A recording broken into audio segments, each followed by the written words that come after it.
भगत सिंह होते तो क्या करते। भगत सिंह ने अंग्रेज़ों की असेंबली में धमाका करके खुद को पुलिस को सौंप दिया।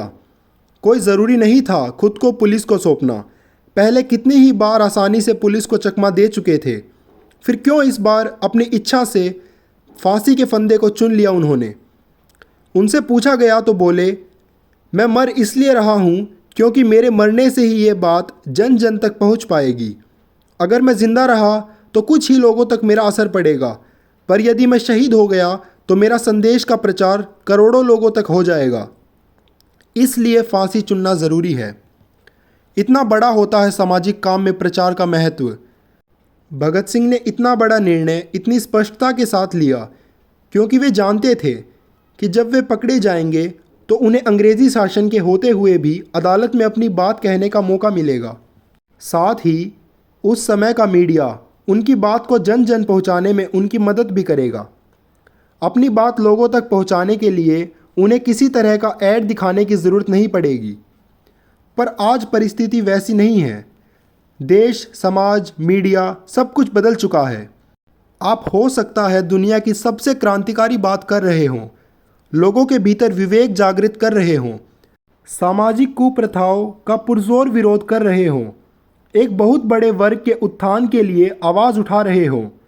लेकिन इन सब के बाद भी ऐसा बिल्कुल संभव है कि आपको एक सीमित दायरे के बाहर कोई नहीं जानता हो। लोगों तक पहुंचने के आज बहुत सारे रास्ते खुल गए हैं, इसमें कोई शक नहीं। लेकिन वे सभी माध्यम पूरी तरह कमर्शियलाइज्ड हो चुके हैं, इसमें भी कोई संदेह नहीं है। उदाहरण के तौर पर आपको एक बढ़िया तथ्य बताते हैं। यूट्यूब भी उसी वीडियो को आगे बढ़ाता है जिसमें उसको ऐड दिखाने के सबसे अधिक स्कोप दिखता है।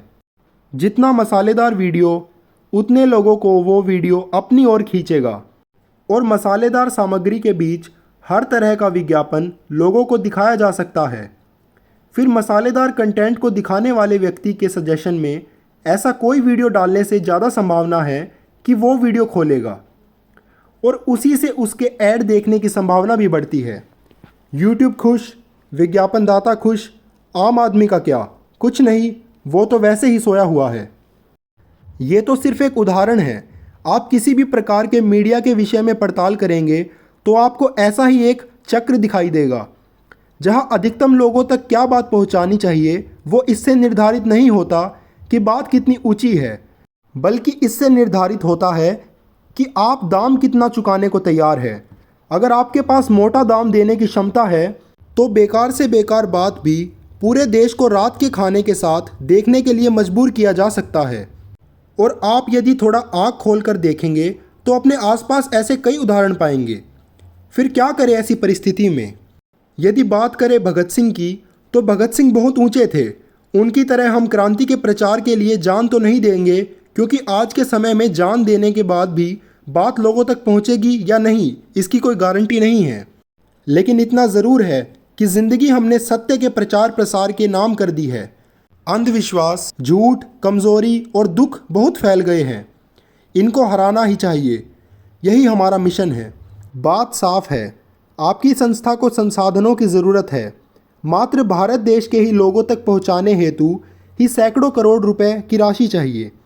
उसके बाद लोगों को जुड़े रहने का माध्यम देना और हर कदम पर उनके साथ खड़े हो पाने के लिए बहुत संसाधन चाहिए होते हैं।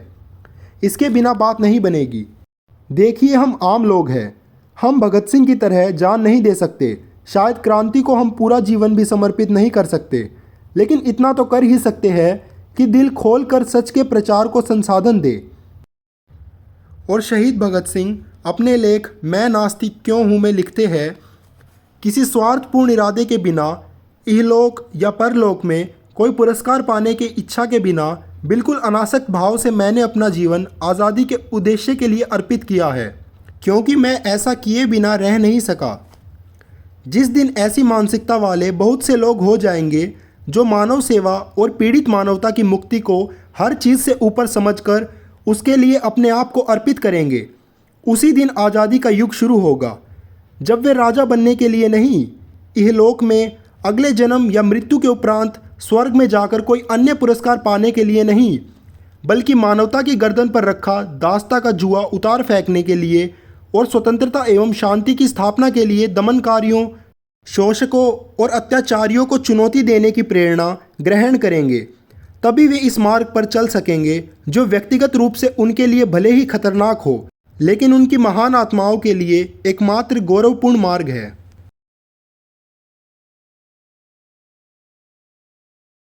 आज़ादी बाकी है।